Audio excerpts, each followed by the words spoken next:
Tuirmid bé I cultúr agus éireach na háite, agus tá bhrí sin tosamid ag úsáid Gaeilge I Cóp Galway. Tuscamid an siopa seo chun airgid a tiilú agus chun ólas a ceir ar fáil an pobl.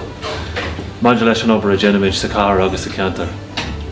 Is é an aim atá agin ná atmosfér fáiltiúil a ceir ar fáil sa siopa seo.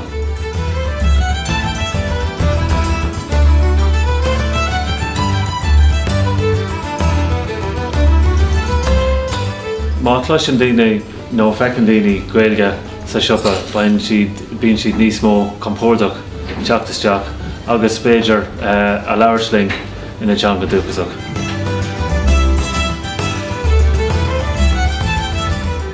Tá mé an bródáil as an obair tá déanta ag gréas agus ag na hybrid Jonacha an seo.